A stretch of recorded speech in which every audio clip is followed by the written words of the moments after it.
Okay, well, let's go ahead and get started. We are very excited to have this wonderful group of panelists that are here with us today. And we're very glad that you're here with us. And we want to thank you all who are joining in to watch us live or who might be watching the recording of this later on. We appreciate you being here. We appreciate you taking the time to learn and listen and share your ideas and your insights. We'll be talking about all things online aphasia group related. Certainly with the pandemic, this is expedited online programs. Some of you may have been doing online programs in the past, but I think probably with most, if not all of us, that certainly has ramped up substantially. You also may be thinking about starting one or wanting to learn a little more about what it's like. And we hope that we'll be able to share some strategies and ideas and thoughts that we have. And again, we look forward to yours as well. What stands out is how all of these ideas, all of the panelists, and all of you come together to support life participation with aphasia, whether that be face-to-face or whether it be adapting now to online services, and seeing how that moves forward in the coming weeks and months. Participation matters, community matters, and together we're all learning as a community of clinicians, researchers, and aphasiologists. So a couple of quick logistical points as we get going on this. We have 7 people on the panel. We cannot wait to hear from all of them. Certainly with that amount of knowledge and that amount of years of experience and service, there's a lot to share. So what we're going to do is we're going to hear from each of the panelists a couple different times. I'll moderate and try to help convey the content and the topic and the questions that we have to discuss. And then also we'll take questions from you as well. We probably won't get to the questions till towards the end of the session. We're going to shoot for about 90 minutes, 7 people on the panel. Your guess if we can keep it to 90 minutes, but we will.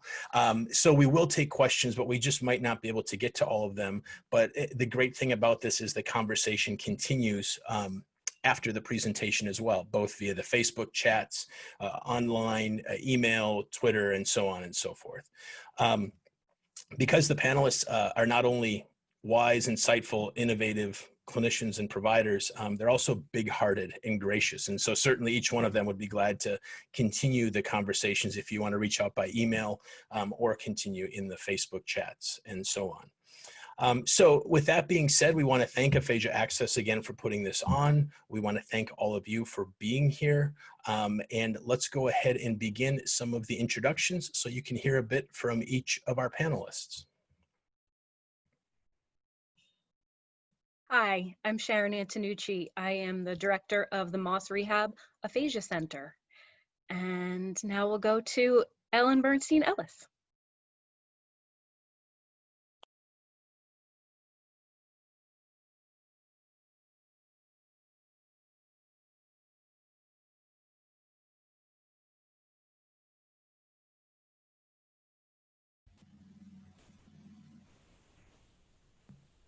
Sorry, little mouse problem there. Technology, gotta love it. So I'm Ellen Bernstein Ellis, and I'm program director for the aphasia treatment program at Cal State East Bay in Hayward, California. 3 weeks ago, we moved our twice weekly group treatment program to twice weekly plus Fun Friday online programs with 15 groups, 12 clinicians, and about 35 members. 40% of our participants have never been on the video call, so it's an honor to be here today with this wonderful group of life participation practitioners and researchers. Thank you. Oh, and let's hand it off to Karen. Hi, I'm Karen Kaska, and I'm the clinical director at the Adler Aphasia Center in New Jersey. The center provides group programming for people with aphasia and their families in 10 counties throughout New Jersey, serving hundreds of people each week. Typically, we provide in-person programming as well. However, now due to COVID-19, we've moved on to a total virtual platform where we offer roughly 15 different groups a week. So now I'm going to turn it over to Roberta. Hi, I'm Roberta Illman. I'm the president and founder of the Aphasia Center of California, and we have sites in Oakland and Menlo Park, although now we're virtual for the last 4 weeks, right after we had the shelter in place. So we have about 12 groups running right now. We're serving people throughout the Bay Area. So I'm looking forward to being here and also to talking more about that. And I'm now going to turn it over to Jerry. Thanks, Roberta. Hi, everybody. I'm Jerry Kaplan from the Sargent College, Boston University Aphasia Resource Center, and from the Aphasia Community Group. And right smack dab in the middle of spring break, we went from in-person to virtual at the Aphasia Resource Center. So it was a steep learning curve that we're all still climbing. We offer, this semester we offered about a dozen groups, which are all virtually online. We just finished the spring semester and we look forward to starting up again in June. So I'm going to turn it over to Jodie Morgan. Hey there, I'm Jodie Morgan. I'm from the Brooks Rehab Aphasia Center in Jacksonville, Florida, and I'm the manager and co-founder here. And this has been a really amazing learning experience. The silver lining, I think, to the pandemic is jumping in headfirst into the virtual aphasia groups. So I'm thrilled to be able to talk to you a little bit about that today. And I would like to introduce you to a wonderful colleague and friend of mine, Debbie from Voices of Hope. Thank you so much. Hi, everybody. I'm Debbie Jonas. I'm the Executive Director of Voices of Hope for Aphasia. We're based in St. Petersburg, Florida, but we also have, well, when we're in person, also are in Dunedin, and we were due to open our Tampa location on April 6th, which didn't happen because we had to switch to online programming on March 16th. We are now running 13 groups online. I think we were a little lucky because we had been running one monthly group already on Zoom, so we were able to switch pretty quickly, and I'm proud and thankful to my team who did that. Back to you, Tom. Okay, so thank you all. My name is Tom Sather. I'll be moderating the discussion today. I'm from the University of Wisconsin-Eau Claire and Mayo Clinic Health System in Eau Claire. And I'm part of the Chippewa Valley Aphasia Group and Chippewa Valley Aphasia Camp, as well as the Blue Gold Aphasia Group at our university.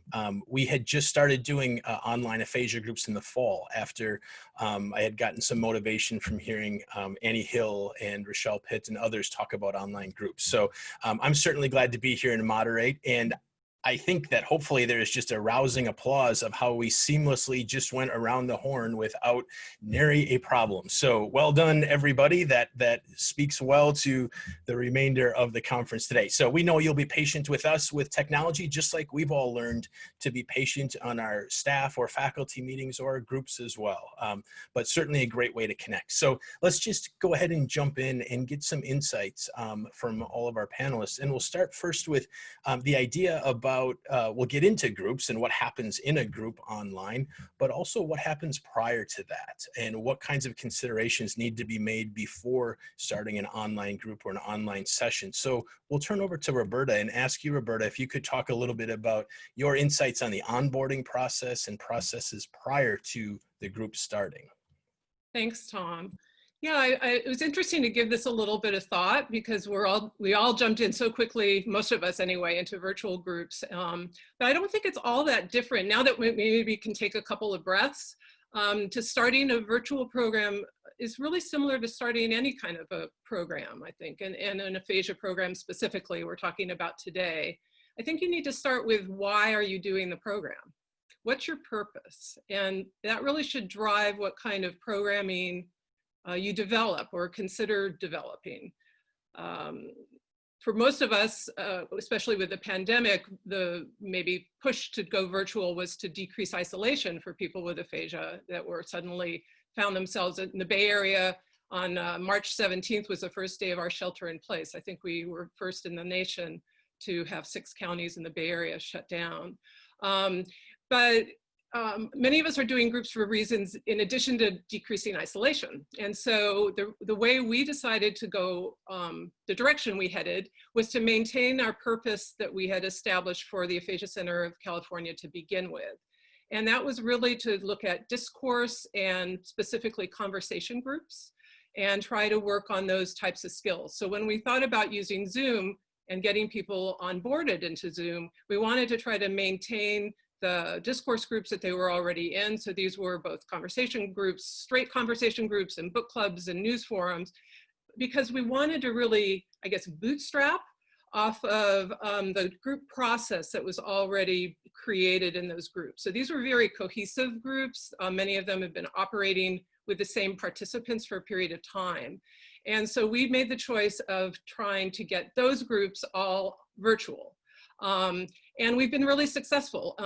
I had heard some kind of scuttlebutt that there were places that weren't as, but we actually now have 70 out of 75 people back in their groups.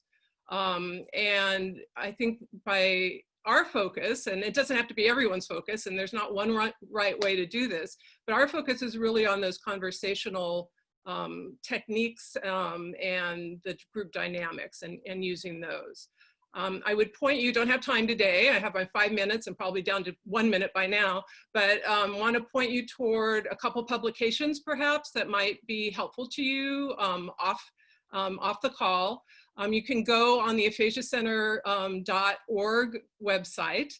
We have a listing of our publications, and there's one called Starting an Aphasia Center, which I wrote back in 2011. And I think that might be helpful for people who are thinking about getting something going online. It takes you through a series of questions.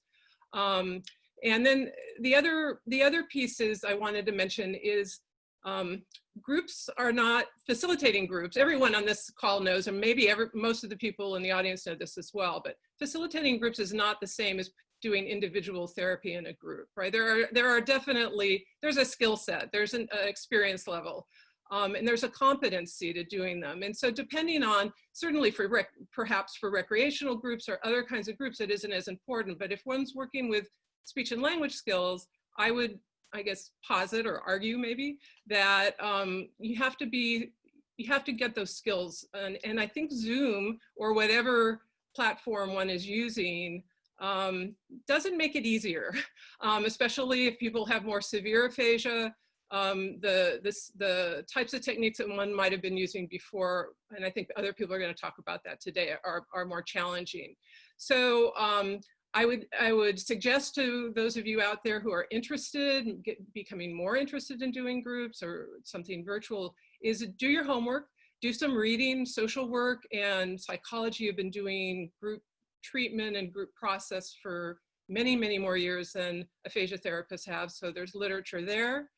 There's also lots more literature in our own aphasiology field to look at. Nina Simmons-Mackey and I and others have done some work using conversation analysis and trying to start to tease out some important skills that group facilitators, good group facilitators use. And so I point you towards that. A couple of those articles are on our website, aphasiacenter.org as well. If you can stand listening to me for more than a few minutes, then there's a couple of webinars actually on MedBridge that might be helpful to you doing communication groups. So I think skill makes a difference, and would suggest that if you don't have any skills, you know, find a mentor, shadow with someone. It might actually be easier now with virtual environment to be able to sit in with other people's groups than it would have been when we were doing face-to-face. So that's a good point. That's a good point, Roberta, that, you know, probably now there would be ways to do that, much more so, because one of the advantages of the online is certainly the distance. And I think your point too, I think we'll probably hear it a fair amount, but what's your purpose? You know, that you said that right from the beginning. What's the purpose of your group and the purpose of your you want it to match, online, right? You want it to match. A good match. Yeah, that's great. Thank you, Roberta, for talking us through that. And certainly, like we all know, there's more.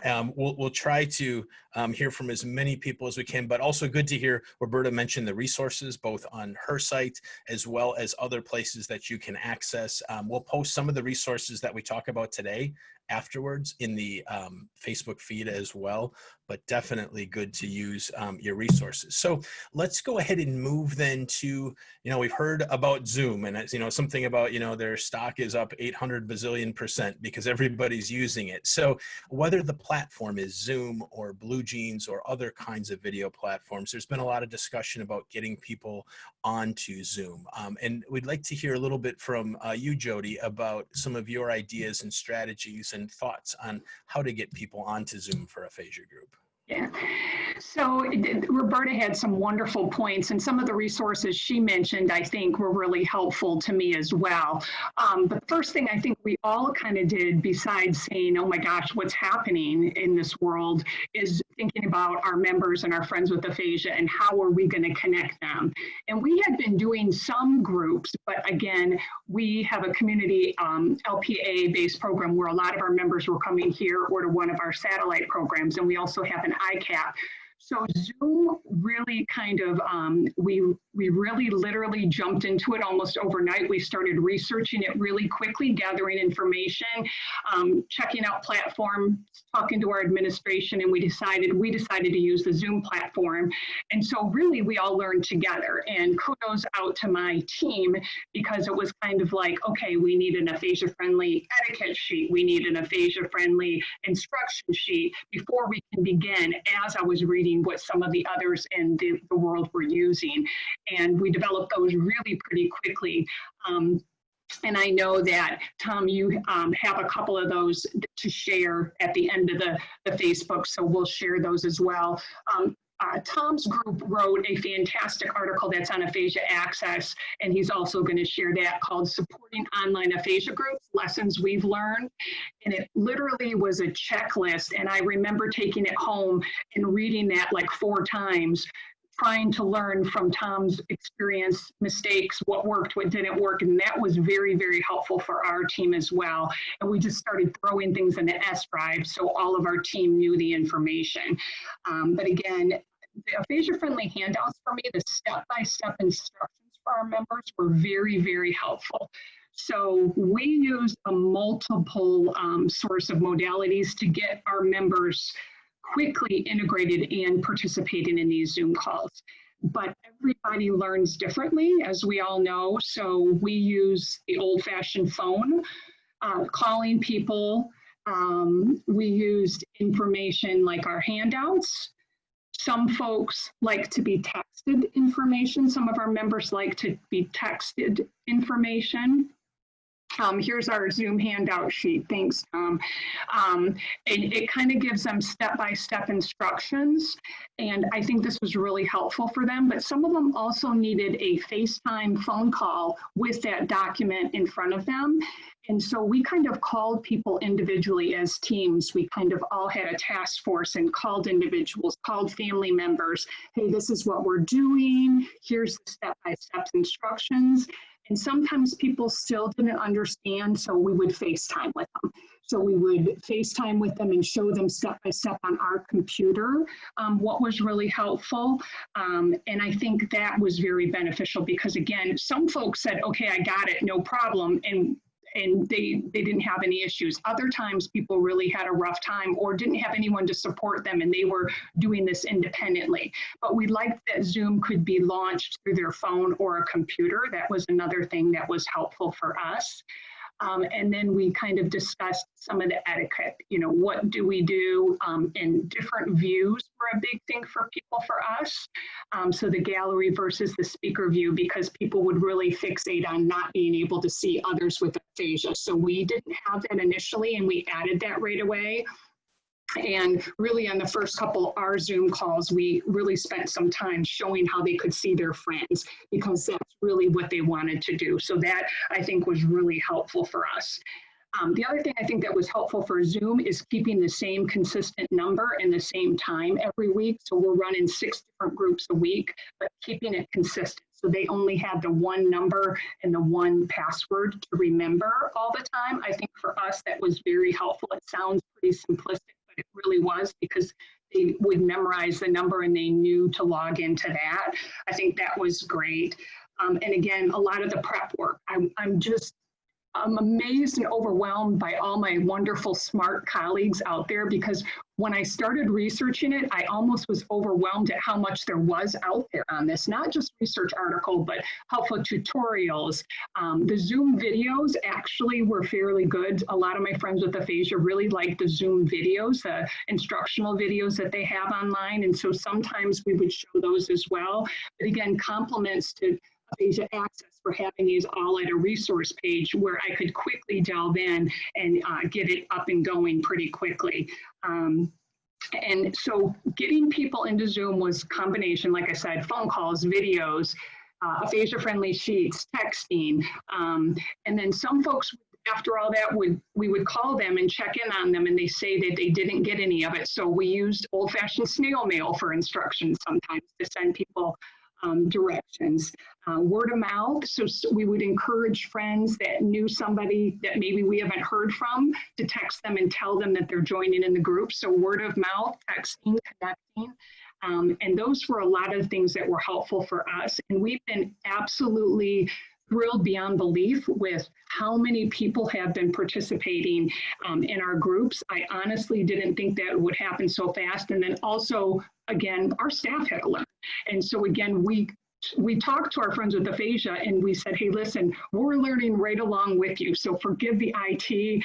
And it was great because some of our friends with aphasia would tell us, hey, you know, unmute your mic or whatever it is. They would chat us and tell us how to get through it. So it was a group effort for all of us. And I just think keeping an open mind about that we're all learning together. And I think it's been a scary but wonderful experience for us.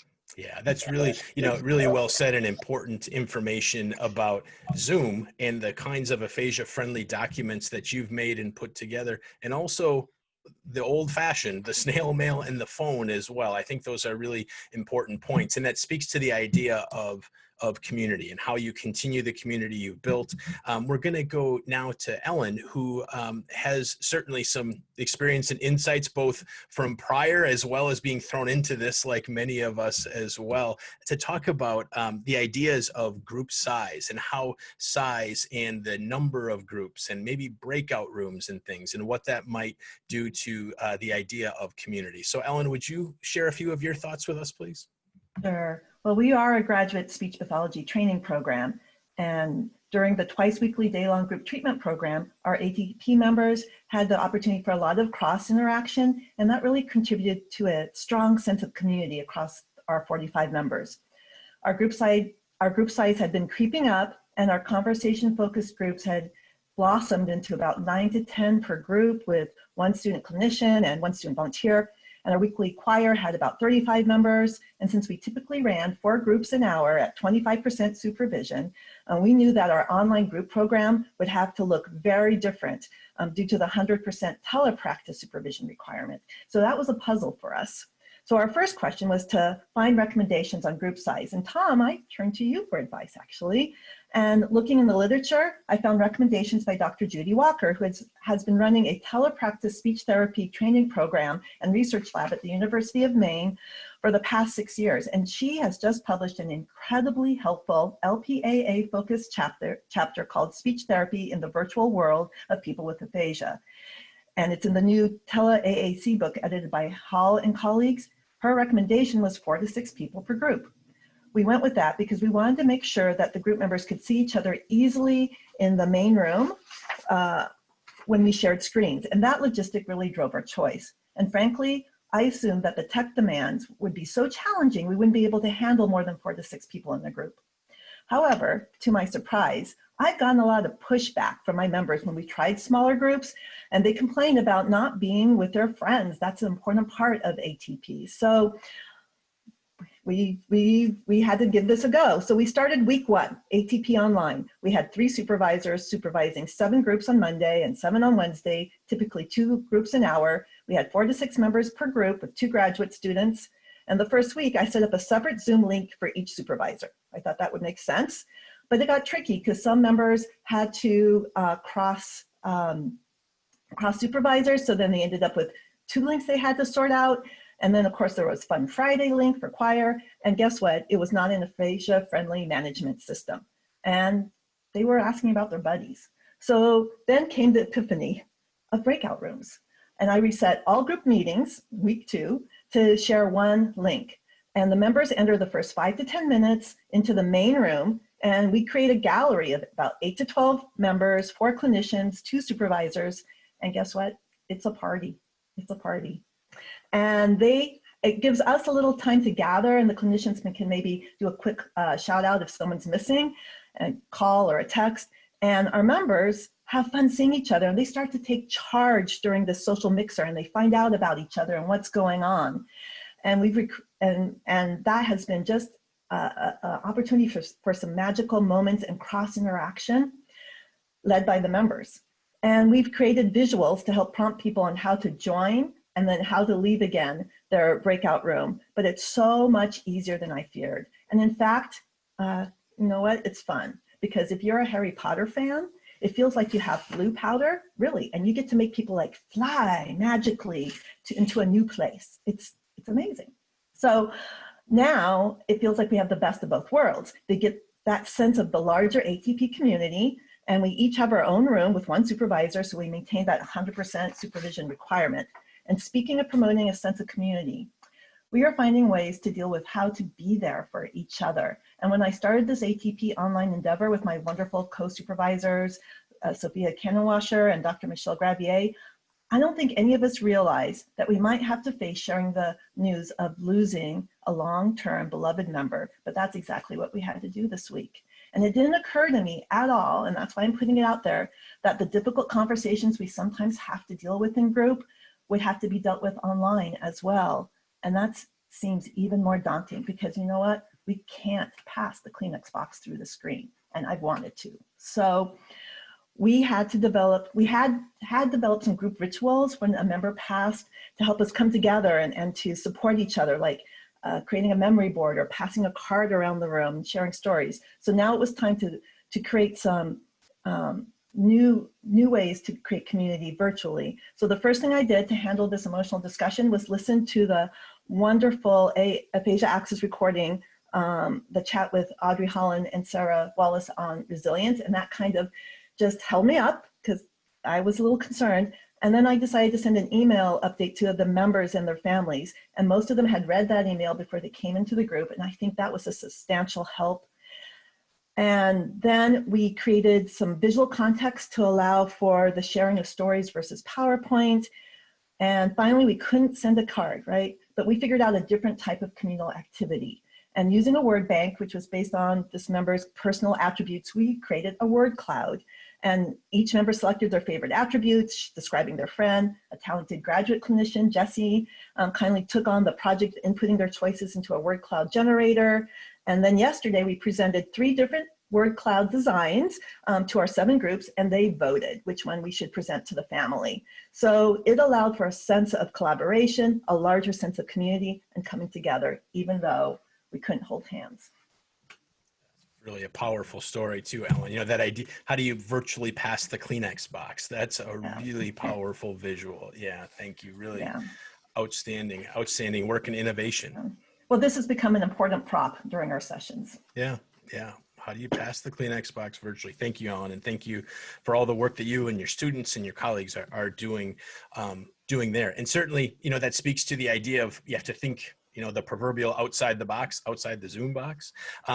Karen's going to talk just a little bit about the role of the facilitator, because for those of us that have facilitated online groups, it's a different skill set. So Karen, would you share some of your insights with us, please? Sure. Thanks, Tom. You know, running a group on Zoom is much more challenging than originally meets the eye. And not only does the technology have an impact on our groups, but I think a lot of us have taken for granted how much easier it is to have a conversation in person than it is over the computer. During our typical aphasia groups, you know, we have a multitude of pictographs and communication tools at our fingertips. Everyone has access to a clipboard and marker if they need it. When we or our people with aphasia write down information, everyone around the table can see what each other has written or drawn, and we can really read each other's cues far better in person. But now we're on this virtual platform where many of these tasks have become so much more challenging, and all of the skills that we've learned to facilitate a successful in-person group are even more important when running one of these virtual groups. So I have a bunch of different tips, and some of which in the beginning are pretty easy to implement because they deal with your own surrounding and environment. So having your light source come from either the sides or in front of you is helpful, because if the light's coming in from behind you, then you're going to be cast in a shadow. So if you notice that any of your participants are dark, you may want to ask them to reposition themselves to face the light a little bit better. Also, just making sure that your face is in front of the camera and centered, and that you're seated up close rather than far away. because people will pay more attention to you if you're in their face. If you're writing on a clipboard, I would recommend, using a marker, because it's a lot easier to see than if you were to use just a regular or pen or pencil. It's going to be a lot harder to go through the camera. And also placement of that clipboard. So you don't want to be able to block your face, because a lot of times the audio will cut out. So it's strategically placing where you're holding all of these conversation tools. Gatekeeping skills are probably one of the most important techniques that are used, I feel like, during these virtual platforms. And as all of you know who have used Zoom or any of these virtual platforms, if two people are talking at the same time, you can really only hear one person. So this requires the facilitator to be much more heavy-handed in choosing which person gets to speak when. And to ensure that everyone's involved, the facilitator needs to call on people more frequently. We're calling out people's names multiple times in order to gain their attention before we're asking them a question. Another tool that we've used for gatekeeping is the mute button. And that's one of those things, sometimes we've had to mute one person, sometimes we've had to mute more than one person to be able to pass the conversation along to somebody else to let them contribute. In our typical in-person groups, all of us as facilitators try to provide sufficient context and to repeat and rephrase when needed. But on these virtual platforms, I feel like the strategies to increase comprehension are used much more often to ensure that everyone has been heard and understood. So due to microphone issues and people's voices cutting out and people talking over one another, we're doing much more repeating and rephrasing than in our regular in-person groups. Writing down information is also very important to make sure that everybody's on the same page and following along. Even in groups with high comprehension, that for us, they may not have needed that before if we were in person, but over this virtual platform, it's been very helpful for them. Before the group starts, I would say make sure to ask your participants if they have a piece of paper or a pen or a marker accessible to them. Obviously, all of us are still encouraging our people with aphasia to write or draw if they need to, but then it's the added step of, after that, trying to maneuver them to hold it up to the screen and get it right in the camera. So you may need to ask them to reposition their paper when they're showing you. Or you may need to ask them to even write or draw it again larger, so that way you all will be able to see. One last comment, I would say, rarely do we get to go inside of our members' homes. And on Zoom, it's one of those platforms that really anything goes. So we see family members walking by the computer and commenting. We have people who are eating their breakfast in their pajamas that are still on the meeting. We've got animals and pets, right, that are jumping up on folks' laps and on the keyboard. And my advice to all of that is take advantage of the members' environment. Because what better way to talk about items that are personally relevant to our people with aphasia than bringing in all of those real life situations into that discussion. So let them grab their daughter to help share a story, or walk away for a minute to grab a picture, so that way they can share it with their friends. We don't normally have caregivers be part of our groups, but I feel like it can be a wonderful addition, especially if managed correctly. And quite frankly, sometimes it's a necessity because of the technology that we need to have those caregivers there. So it certainly continues to be a learning experience for all of us. And I'm sure there's many, many more tips and techniques that'll be shared as we all continue on here today. Yeah, that's great points, Karen. And, it's great to see all the head nods here when you said, take advantage of it, use it. Yeah, that's great. Wonderful opportunities. Thank you for sharing those insights and thoughts. Certainly, those are wise and very helpful. As we keep moving forward, as you've already seen, and we have some comments and questions and things on the Facebook feed. So we're glad to have that as a community, a virtual community as well. If you do have questions, if you would post them, I know there's been a couple that have come through.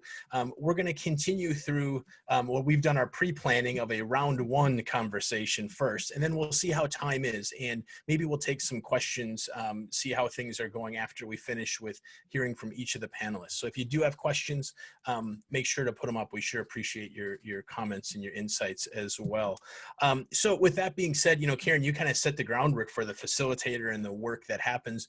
Jerry, you've got some really great examples of how you've embedded activities and aphasia group events into the online world. So we'd love to hear from you about those. Well, thank you, Tom, and thank you, everyone. And I am already humbled and so impressed by the information I've learned. I'm glad this is being recorded because I'm going to listen to it and take all of your advice. It's all going so fast and I can't keep notes up. But I just want to start by saying something. We had a conversation in one of our groups, and one of our more severe aphasic patients muttered the following phrase: "We're all aphasic." And I think, and I tried to understand fully the abstract nature of what he was saying, is that this crisis has really leveled the playing field, or the participation field, and in a way has created a certain degree of aphasic-like challenges for all of us. And in just 6-7 weeks for me, this has been the sharpest learning curve that I've had to circle or go around. And it's been, I couldn't have done it without, and it's ongoing, I couldn't have done it without my colleagues at the Aphasia Resource Center, Maggie and Liz Hoover and Ann Carney, who's just come back from Rome, and the others, and my students, my amazing students in my 12 years at the ARC. We have never had a semester like this, and my students have just been incredible. They provided invaluable services in making the transition and have taught me a lot. I would just like to share with you, in the few minutes I have, a few examples of activities that have worked pretty well, and some work in progress, all works in progress actually. I'm going to talk a little bit about 4 of our, more like 10 groups, but 4 of the 5 groups that I've been facilitating with my students. I'm going to start with our Toastmasters Storytelling group. This group made kind of the easiest transition from in-person to virtual, probably because it had the most structure to it. And we, in terms of when we went from in-person to virtual, we only lost one of our members, not lost in the worst way. He just couldn't continue to participate because of technical issues. But 8 of our 9 members stayed with us. They continued to do their presentations, which was a 3 to 5 minute speech every week. They would continue to send in illustrations, short videos, photos directly to either our students, or if they were able to screen share it themselves right from their own computer. And this made for a very, very engaging speeches. One example was one gentleman, very resourceful. He and his family have sort of become a cottage industry in making masks. And he made a video of him at his sewing machine, and they've made about 150 masks so far and have sent them to our group members for free. And it's just been incredibly validating and life-affirming. So the Toastmasters Storytelling group has been wonderful and has continued, and I think it has given us more of a sense of community than we may have even have had when people came into our group. The chorus group, obviously a bigger group. Ellen has talked about 30-some members in her group. We had about 25. A lot of people were not able to transition, so we had about 16 people, which is still a sizable number. But we sort of evolved to a music appreciation group rather than a chorus group where we practice songs and vocal warm-ups and stretching exercises and things. We still did that, and we worked with a neurologic music therapist in the group, but it became more of a music appreciation group where people would share certain songs. We might listen to the song on a YouTube clip, or our music therapist or the chorus members would sing, and then we would all practice together. One of our members this semester is a very accomplished harmonica player, and so we would have accompaniments with that. Another one who couldn't transition or didn't feel comfortable was a trumpeter, but before we went online, and I think this could happen, but it was just for logistical reasons, he wasn't able to play the trumpet on the Zoom platform, but we hope he'll be joining us again in the summer session. a group we call Total Communication, which is comprised largely of more severely chronically aphasic folks. This group was the most sensitive to the loss of our participants. We went from about 8 to 4 when we went online.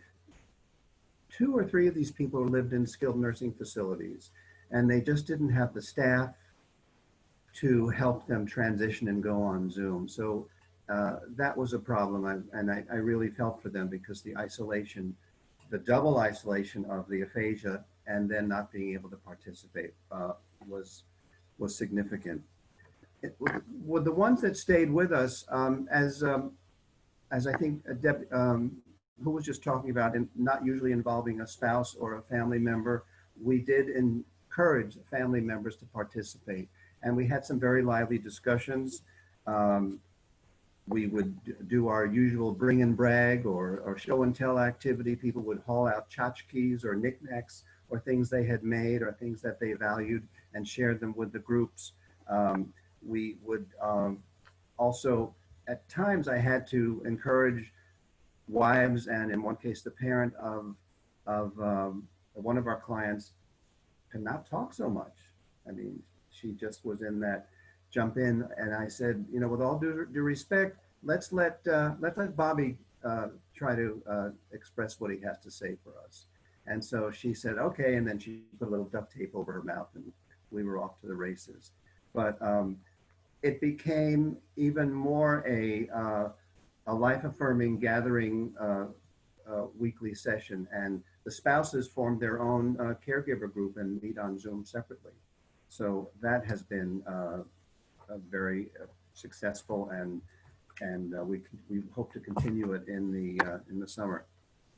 In our movie group, we continued to watch films. We would stream them and watch them. We watched 3 wonderful films this semester: Linda Ronstadt documentary, Hidden Figures, about the mathematician astronaut, NASA astronaut people, and then 42, the biopic about Jackie Robinson, who first broke the color line. And we continued through the work of our students to have discussions. We would show screenshots, we would show clips, we would engage people in discussions about what the scene was about, what nonverbal communication was going on between the characters, and everyone really engaged in that. There were some technical glitches because Zoom's bandwidth, I think, didn't always let the image play that smoothly, but we got through it. I think what we may do this summer is try to get Netflix for everyone in the group so that people can watch the film on their own time without having to deal with the glitches of Zoom. And then we can use our session exclusively for discussion. I know that a lot of movie groups around the country in aphasia centers do it that way, but I have liked the shared experience of watching a film together and then immediately having discussion. But with the technology, it might be better for us to do it where people can watch their films independently. And finally, the Community Connection Group, which is a group that focuses on various local attractions, museums, baseball, like the Red Sox baseball games. We've gone to games and other activities. Obviously, we were not able to go to the Museum of Fine Arts, but we partnered with them, and a wonderful volunteer named Ruth led us on a virtual tour. And Tom, thank you for doing this. I'm just showing some of the 9 pieces of art that we looked at this semester. And Ruth started by asking me and my students before we started the virtual tour the week before, what kind of art do you think people wanted to see? And I asked the group this, and the consensus was art that gives us comfort. And so I think Ruth came up with some wonderful, wonderful examples of works by Manet, Benson, Cézanne, Homer, Monet, and Tarbell. And Ruth, although not having been familiar with the people with aphasia, I kind of gave her a little bit of a crash course in scaffolding to the extent that I could, and she handled it beautifully. She would just put up an image like this and just say, let's just be quiet for 30 seconds and think about what words word clouds or images you see. And this led to some wonderful, lively discussions and startling things people said without any prompting, because the emotions that were just gave rise to the emotions that came from these images. And those are really, you know, the great points about the tour, you know, the idea of virtual tour, and some of the people are commenting on the Facebook feed about that too, Jerry, about, you know, have you been on what kind of virtual tours? And, you know, even your idea of, it doesn't have to be a canned or, you know, from the institution per se, even just some images or some shots of that really, you know, I wrote down more of a sense of community. You know, it facilitates that sense of community. I'll wrap it up by saying, after that tour of the Museum of Fine Arts, our students took us on a few tours of Musée d'Orsay and a few others overseas in Europe, and it's just unlimited what you can do.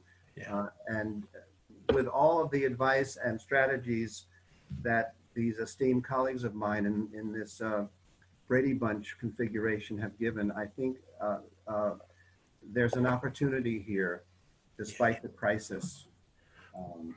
Yeah, that's a great point. You know, that the silver lining, I think Ellen said that, and Roberta, about the silver lining is there, and things that are expedited, but we're learning. And a couple of questions that have come in have related to the idea of, what do you do for people that don't have internet or outside of Zoom or something like that?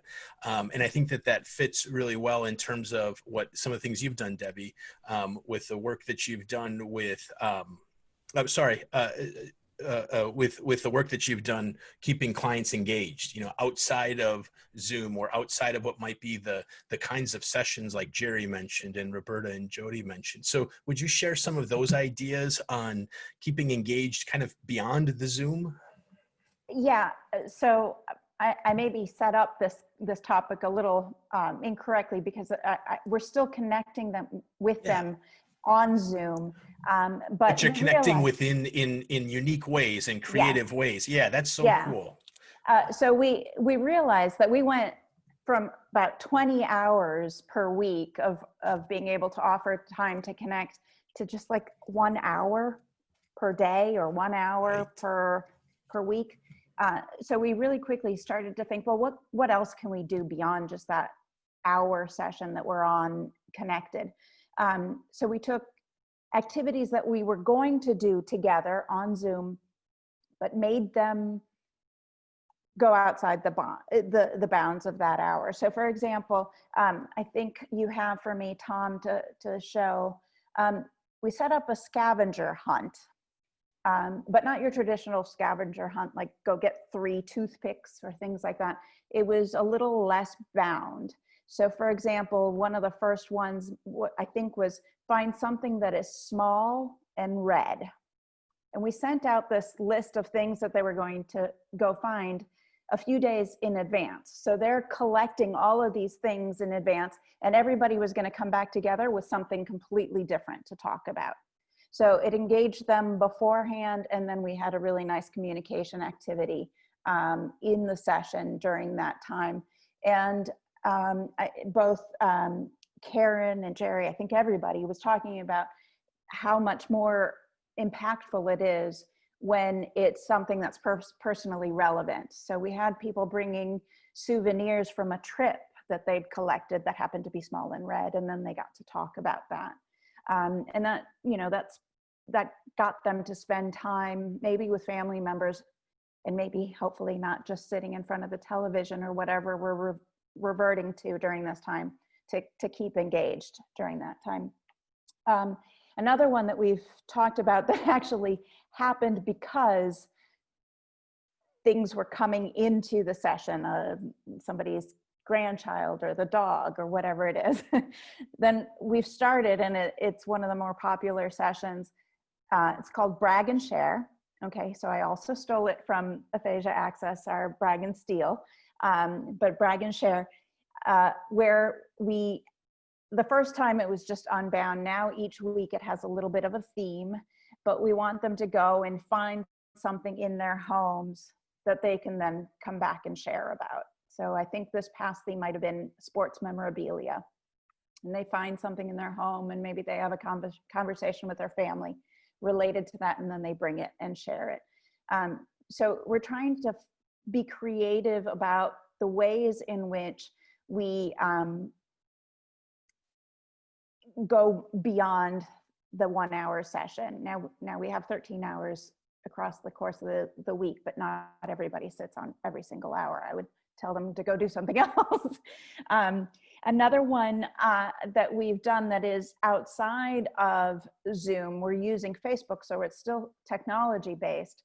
But every day, one of our speech pathologists or me, I forgot today, it was late,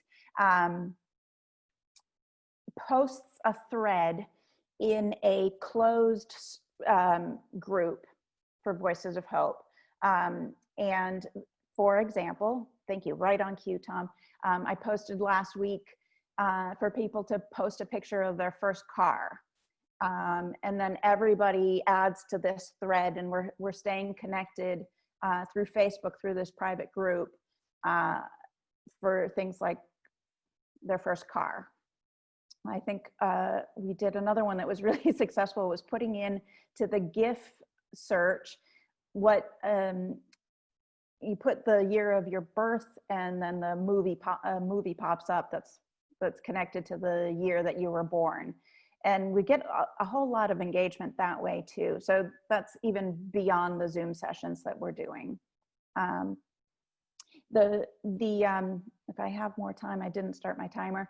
One last thing that we are starting now, just this week, I announced it late last week, is a new program that we're launching under the Voices of Hope umbrella. It would seem like a ridiculous time to start a new program, but it happens to fit perfectly in the situation that we are in, is I'm calling it Aphasia Gives Back. And it's going to be a structured way for our members to be able to volunteer. So once we are back in the world, I'm building a network of charitable organizations and businesses that will accept people with aphasia and understanding the communication limitations, and get them to, go into a pet shelter and sit with the cats and dogs, and they know, and either we go in groups or it's something that I can set up for people individually to go.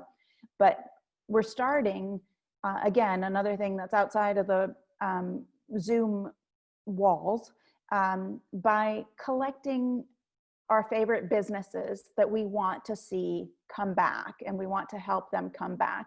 So we're building a little book of recommendations and referrals that we're writing now, finding ways that we can help them now, buying gift cards for our favorite restaurants, and then go to them as a group when it's safe to do that.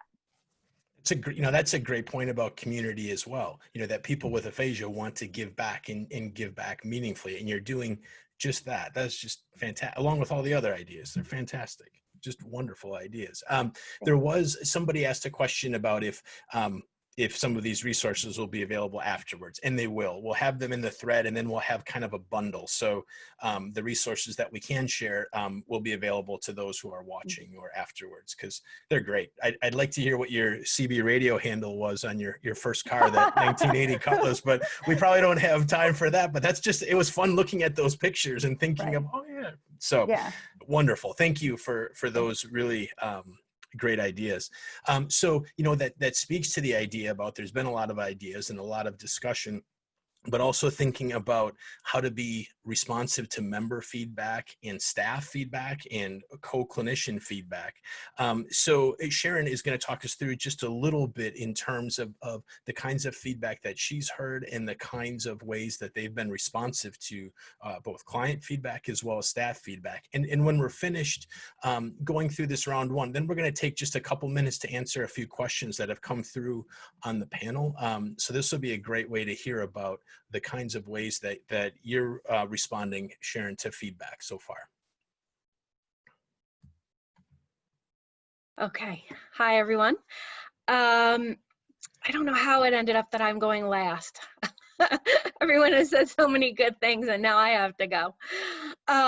So I actually wanted to piggyback on what Debbie had been saying, because it also is relevant to this notion of responding to members, you know, we do have most of our members are able to participate via Zoom.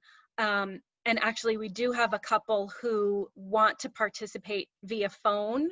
And so we actually set up a teleconference line. So people are calling in, and then the facilitator puts them on speakerphone. So, and I was a little skeptical that that would work, but it's actually been working really well. And then another thing that, you know, we were hearing was that, as Debbie was saying, you know, ways of keeping connected and engaged that go beyond that hour a week or those 2 hours a week that they are in a virtual chat call. And so one of the things that we did, the Moss Rehab Aphasia Center has a blog that is kind of goes back and forth. Half of the posts are meant for a clinician audience, and half of the posts are meant for people with aphasia. And so we kind of reorganized what we were going to be posting on the blog. And one of the first posts that we did was staying connected during COVID. So right after the quarantine started. And I looked for actually, you know, some things that were ways that people could, as we were just talking about, giving back. We had done not that long ago an education program about the benefits of volunteering. And so I started to look for whether there were community engagement opportunities that were virtual, where people could, you know, do something for someone else from the privacy of their own home. And I actually found some really interesting things. A lot of the volunteering had to do with transcribing. But then I found, you know, something about helping scientists find different constellations, which was, you know, kind of interesting even to me. I'm known far and wide as the crazy dog lady. And so of course I mentioned something about sharing adoptable animals online, taking virtual museum tours. So, you know, I think that was another way that we kind of tried to put information out that would be of use not only to our members, but also potentially other individuals with aphasia. And then the follow-up blog post, what gets to this notion that we've all been talking about of personalizing and making things personally relevant. So we did a blog post all about how to continue communication practice from home, and some ideas of different ways to personalize your communication practice. And we made some videos, some kind of step-by-step tutorial videos about making an old school communication book, and then also adding personalized items to different aphasia therapy practice apps. So again, just another way that we're trying to kind of serve as a resource, not only to the members who are already part of a community, but then just also to anyone who is looking for additional resources. Those are really, really great ideas. The blog idea is great, and the virtual tours that you have all set up are really wonderful links that you have, Sharon. Thank you for that. So let's go ahead, and we had a couple of questions, and I'm just looking at the feed and having some people who are helping to curate the questions. One of the questions was about, there were some discussions about virtual tours, and some people have answered that. Wondering, there's a question from Catherine Off about anybody doing any interprofessional work with multiple disciplines, either at the hospital or in the community group. And I'm wondering if Jodie, would you be able to speak to that just a bit, Jodie, and maybe Ellen? I saw a couple head nods there. Yeah, so really quickly, I think one of the most wonderful things is collaboration, and just there's so many people out there that really care about people with aphasia. And we've had our Jacksonville University mental health counselors, we've been doing lots of intercollaboration, and they have been so wonderful in doing a weekly group for us with, we have a speech pathologist and then a mental health, one or two mental health counselors and their students running groups on stress and anxiety, how to cope, box breathing, different techniques during this time, discussing feelings, and it's been fantastic. Kudos out to them. They are so well versed in this, and they have helped us so much. And they're wonderful facilitators. They went through some training, and so they've been fantastic. And then we also have our certified music therapists that come in and have been running groups that have been extremely successful. Those are my two favorite ones that have been collaborative, that have been fantastic. Those are great points and great ideas. Thank you. Ellen, do you have other thoughts to add in that regard?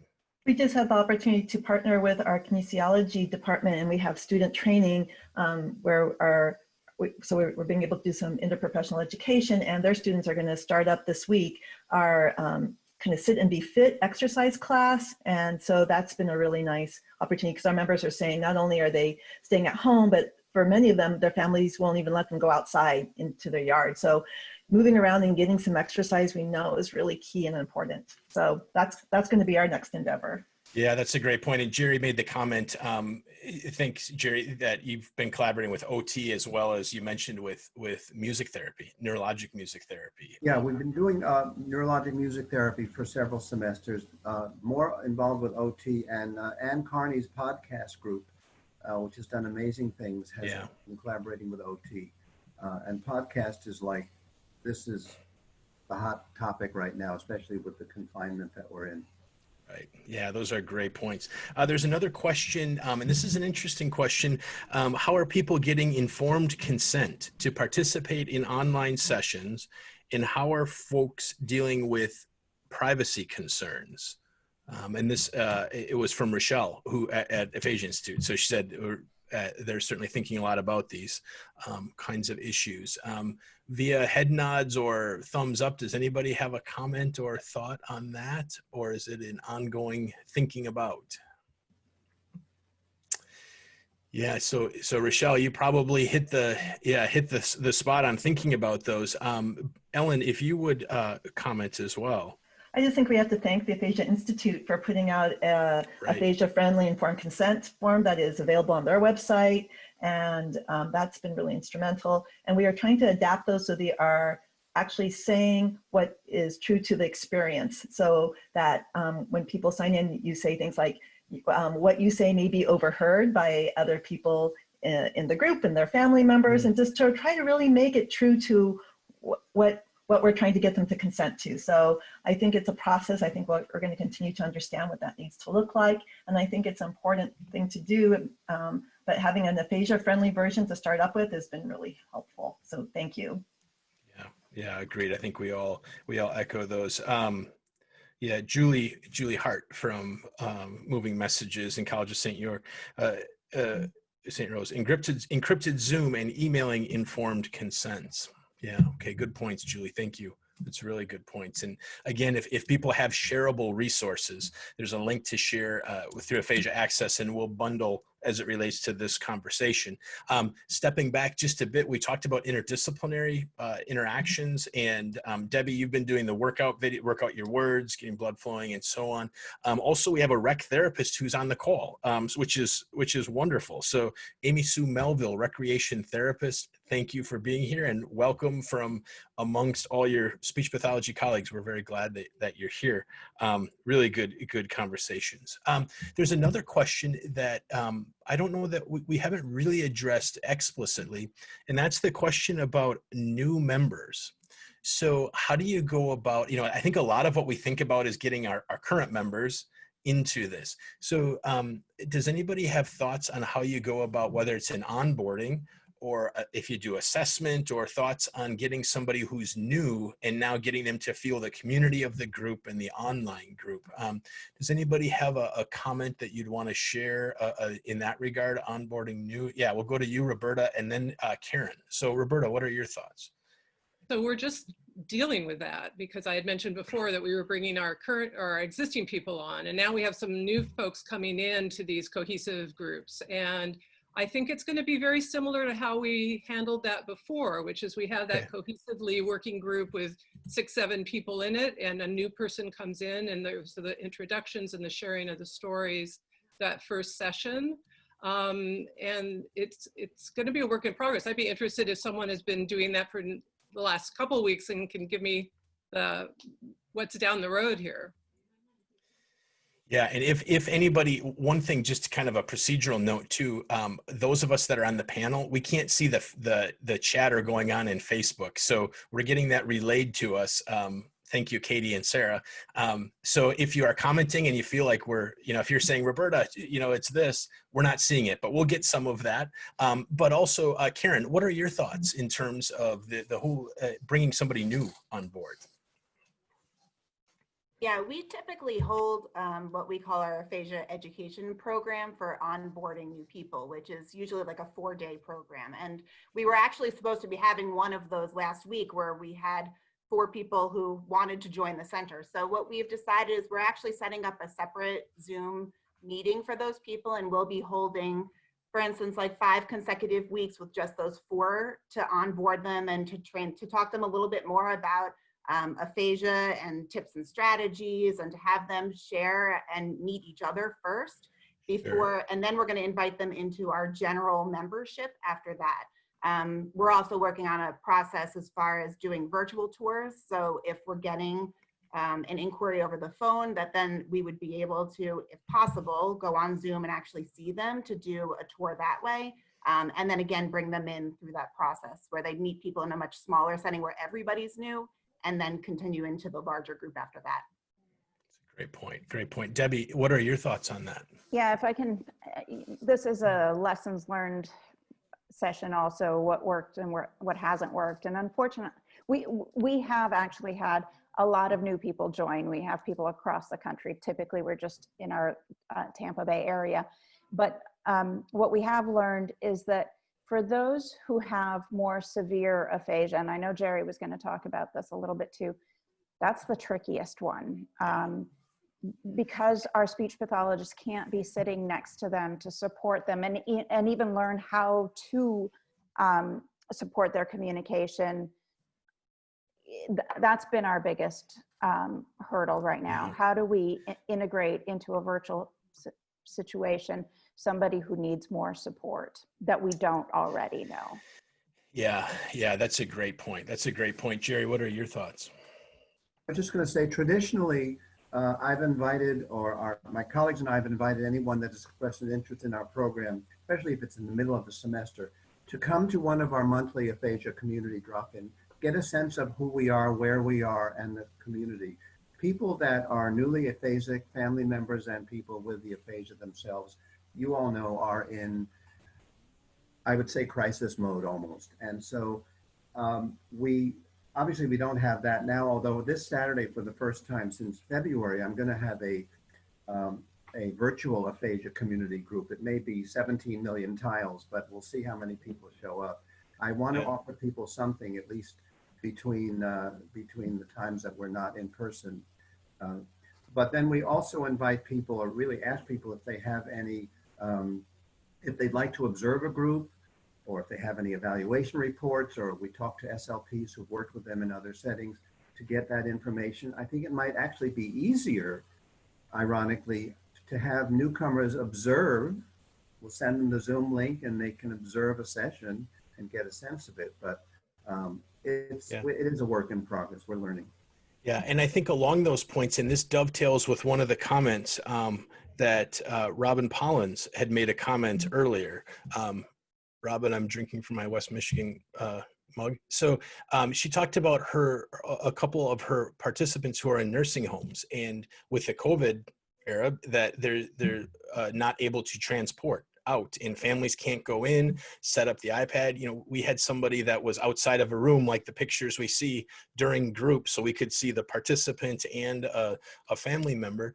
And so the challenges that go along with that, where maybe you're relying on a CNA or a staff member to set up the iPad, and then, you know, they're busy. And so something happens, technology, or the Wi-Fi kicks out in the facility. So those certainly are challenges and things that we all have to think innovatively about as we think about connections and the ideas of new barriers, new facilitators to the ongoing connections and community. As we know, there's a couple other questions that we'll try to address maybe through the chat function as well, because we're going to wind up with the last about 13 minutes or so that we have. We have a couple thoughts. We're just going to kind of take a few of the items we were going to talk about in round two, and we may add to that later on. But we wanted to address a couple different topics, one being the ideas of using the iPad or the iPhone. Roberta has had, we've talked a little behind the scenes about, we all have been on Zooms where a phone is harder than being on your laptop device, or if you have a tablet or an off-brand tablet. So Roberta, what are your thoughts in terms of ways that you could use this is a little twist on that. So, Yeah. so our biggest, one of our biggest barriers has been not being able to do the keywording the way that we're used to doing to supplement auditory comprehension, and how awkward it is to hold up. Karen was showing, you know, so this is a shout out to Gidi Sira, who's one of our wonderful speech language pathologists, graduate of Cal State East Bay. And maybe Tom, just put the picture on. I'm going to walk you through. So this is also, we were riffing off of Aphasia Institute talking about using an iPad as a whiteboard. And that wasn't quite what we wanted. So what Gidi came up with, so you can see the iPad, I hope, in the picture. It's lying on top of a stack of whatever, there we go.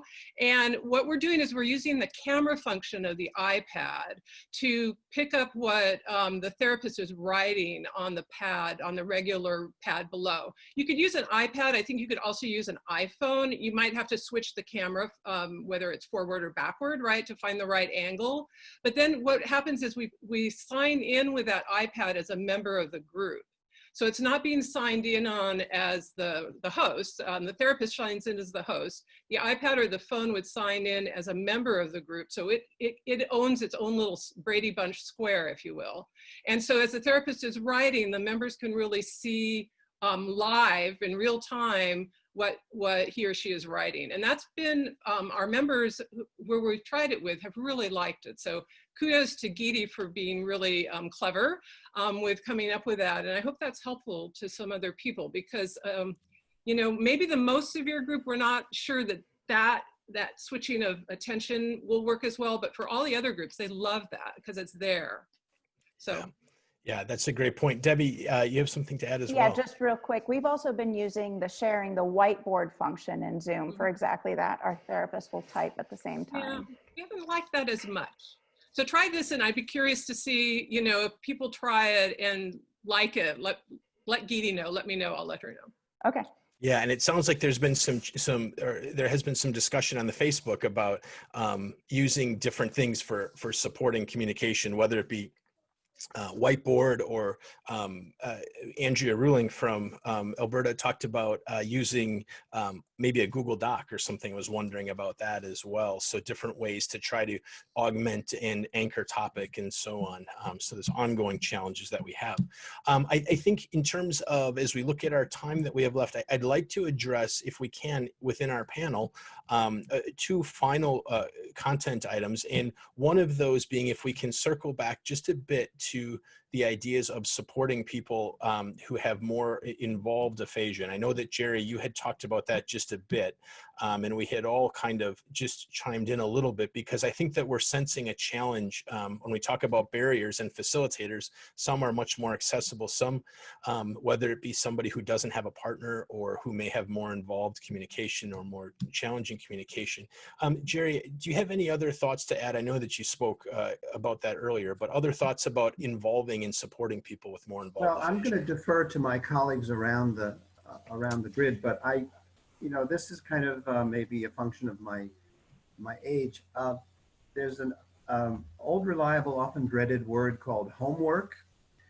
And I have found, especially in total communication, which is the more severe group, that if I ask the partner, or in one case the parent, to have her or him work on a specific activity, when we've done some scavenger hunt things or other things where they can access things that are in their world, in their home, and then prepare to share them and talk about them next week, they feel really honored and they are motivated to participate in that way, because we've asked them, given them a specific assignment, and not something sort of abstract and unrelatable to their life, but something that's really relevant. But again, people in skilled nursing facilities, or some of our folks who have not been on the internet and have joined us by the phone, I'm learning about how to provide more services to them, and I'd love to hear from anyone else about what ways that work. Yeah, those are great. Those are great points. Great, and I think that will be, a challenge for all of us to be thinking about that idea of building community, regardless of communication output, communication skills, and availability. So thank you, Jerry. Appreciate that, and your thoughts, and that idea of preparation too. Preparation can support the participation as well. Those are great points. One of the last things that we do want to talk about is the idea of what Karen called creative alternatives to large events. So some of the different ways that maybe outside of the traditional kind of Zoom. So with just a couple minutes that we have left, maybe a couple minutes, Karen, if you could talk a little about your thoughts on that. Sure, yeah. I know most of us think of Zoom in regards to conversation groups, but if you've seen on the news and TV, there are people who are using it for weddings and for proms. Right. And so I wanted to share some different ideas with relation to that. First off, we were planning on having a baby shower for one of our coworkers, and we ended up closing because of COVID-19. And then now this baby shower we did via Zoom, where we had 90 people signed on, but it still was a fantastic way of bringing all of our community together to share in that. People have used it. I know some folks have already used this as far as town halls to be able to give information and updates about their programs. I know we're looking for, in June, for Aphasia Awareness Month, hosting a panel discussion with our members to be streamed on our Facebook page using the platform of Zoom. And then lastly, we've also used Zoom for some of our fundraising efforts. So for example, we recorded a Zoom group where members and caregivers provided testimonials about why the virtual group was so important to them. And then we took the most impactful comments and put them together in a really short video. So this type of video really could be used in a lot of ways. We sent the video to some of our potential funders to illustrate the impact and the importance of the virtual groups on our members in this trying time. But you could also use this video to show your board how programming is continued to run, or you could email it to your larger email database or community speech pathologist to show that your program is still operating and that you're still providing beneficial services to people with aphasia. Those are great ideas. That's wonderful. Yeah, and all of those things, thinking creatively, weddings and things that you see on the news and how you do that. So thanks, Karen, for really highlighting the importance of thinking beyond. So as we're winding down, we could all, I think, talk for a long period of time, virtually, cups of coffee and thoughts and things. We'll wind things down. We have a couple of things we want to point out. One being that there is an Aphasia Access COVID resource. If you have resources, that would be helpful. We know several of you have commented in the Facebook feed. You can send those to Aphasia Access and they'll be curated on that site. We'll also have the content from the discussion today. Will be there as well. So certainly we want to make sure that we know that we are all here as a resource. There's a couple quotes as we think about this and wind down. And one of the prevailing themes is the silver lining, the idea that there is community to be had and there is engagement to be had and connections to be had. Jerry has the quote about, we cannot direct the wind, but we can adjust the sail. And that's how we do this, and how each of the panelists have commented about doing that, and how all of you that are listening are doing it amidst all the stress and chaos in your own lives, putting the lives of those with aphasia first. There's also a great quote from Ellen. These online aphasia groups have been the most fun I've had during the lockdown, was from one of the students that she supervises and oversees in her clinic group. And it's just a great, I think, a representation of the importance of connection for all of us, aphasia or not. So as we wind down, I do also want to just share briefly, and I don't want this to be self-serving, other than I do want to share the document that the students that we work with at UW-Clare had put together about online groups from our work in the fall, pre-COVID. We did it, and I was hesitant, and the students were just beyond remarkable, both our online graduate as well as our face-to-face undergraduate and grads. And I just want to make a quick shout out to them, and I'm going to scroll, and I'm sorry for the dizzying there, but I want to make sure that they all of the students in 648 and 748 at UW-Clare are recognized, including these students who really helped make the document as well as the groups happen.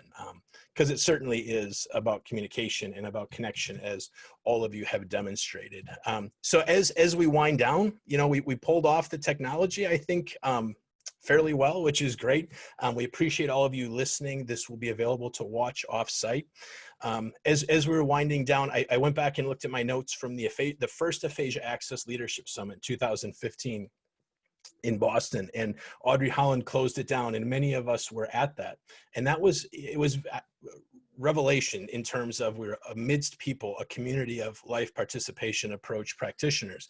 And she closed by saying, take every advantage you can to help the next generation to change the aphasia world. Think of yourselves as agents of change and leave this room with change as your agenda. And I think we've all changed in ways we never anticipated in a shorter amount of time than we ever anticipated. So continue to do that. Continue to use change as your agenda to support participation, communication, connection, and engagement.